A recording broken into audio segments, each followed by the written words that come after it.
I teach in Skyline International School. Today I am going to explain further paragraphs of class 10th Hindi book संचयन first chapter Harihar काका। इसके पहले आपने पढ़ा कि हरिहर काका को किस तरह ठाकुरबाड़ी के महंत और उनके सहयोगी जो थे हेल्पर्स वो किडनैप करके ले गए थे, ज़बरदस्ती उनसे जो है ज़मीन हड़पने के लिए की बात कर रहे थे। जब हरिहर काका के भाई पुलिस के साथ वहाँ पहुँचे तो पहले तो कुछ नहीं मिला। उसके बाद पुलिस वालों को एक आहट सुनाई दी जो एक कमरे से आ रही थी। जब उन्होंने कमरा खोला तो देखे वहाँ हरिहर काका बंधे हुए हैं। उनकी जो हालत थी उसे देखकर उनके भाइयों का खून खौल उठा। अगर वहाँ पे ठाकुरबाड़ी का कोई महंत या कोई पुजारी होता तो शायद उनके भाई उन्हें मार डालते, इतने गुस्सा हो गए थे। अब देखिए हरिहर काका की हालत क्या थी। हरिहर काका के हाथ और पाँव तो बांध ही दिए गए थे, उनके मुंह में कपड़ा ठूंस कर बांध दिया गया था। ठीक है, हरिहर काका के हाथ पैर बांध दिए गए थे जिससे हरिहर काका कहीं जा ना सकें, और उनके मुंह में कपड़ा ठूंस कर बांध दिया गया था कि वो चिल्ला ना सके। हरिहर काका बेचारे चल फिर तो पा नहीं रहे थे, तो हरिहर काका ज़मीन पर लुढ़कते हुए दरवाजे तक आ गए थे और पैर से दरवाजे पर धक्का लगाया था।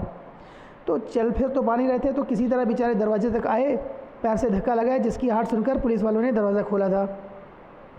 काका को बंधन मुक्त किया गया, मुँह से कपड़े निकाले गए। हरिहर काका ने ठाकुरबाड़ी के महंत, पुजारी और साधुओं की काली करतूतों का पर्दाफाश करना शुरू किया कि वह साधु नहीं, डाकू, हत्यारे और कसाई हैं। कि उन्होंने इस रूप में कमरे में बंद कर गुप्त दरवाजे से भाग गए, कि उन्होंने कई सादे और लिखे कागज़ों पर ज़बरन उनके अंगूठे के निशान लिए।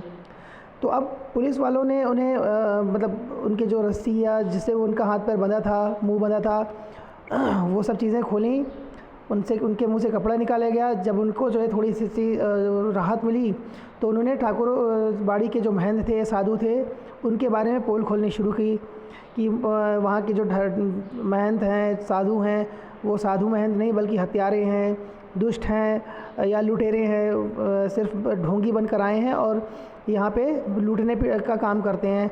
और ये भी उन्होंने बताया किस तरह जो है ठाकुरबाड़ी के महंत और साधुओं ने मिलकर उन्हें मारा पीटा, ज़बरदस्ती उनसे जो है ज़मीन जायदाद ठाकुरबाड़ी के नाम लिखने को कहा, और किस तरह ज़बरदस्ती उनसे सादे पेपर्स पे अंगूठे लिए गए। ये सारी चीज़ें उन्होंने पुलिस वालों को दी। हरिहर काका ने देर तक अपने बयान दर्ज कराए। उनके शब्द से साधुओं के प्रति नफ़रत और घृणा व्यक्त हो रही थी। अब यहाँ बताया गया है कि बहुत देर तक पुलिस वाले ने उनका बयान लिया, मतलब जो हरिहर काका के साथ हुआ था, ठाकुरबाड़ी के महंत और साधु उनके साथ किए थे, वो काफ़ी देर तक हरिहर काका ने जो पूरी डिटेल्स पुलिस वालों को बताई। और जब वो हरिहर काका पुलिस वालों को बता रहे थे तो उनके शब्दों से या उनके बोलने के टोन से ऐसा लग रहा था कि वो साधुओं से काफ़ी नफ़रत करते हैं, काफ़ी जो है उनके मन में साधुओं के प्रति घृणा आ गई है। जीवन में कभी किसी के खिलाफ उन्होंने इतना नहीं कहा होगा जितना ठाकुरबाड़ी के महंत, पुजारी और साधुओं के बारे में कहा। मतलब कह रहे हैं कि हरिहर काका ने जीवन में कभी किसी की बुराई नहीं की थी, ज़बरदस्ती किसी के बारे में इतना बुरा नहीं बोला था, लेकिन आज जो उनके साथ महंत और उनके साधुओं ने बर्ताव किया था तो वो आज खुलकर उनके बारे में बिल्कुल नफ़रत के साथ बयान कर रहे थे पुलिस के सामने। नेक्स्ट पार्ट अगले वीडियो में। Thank you.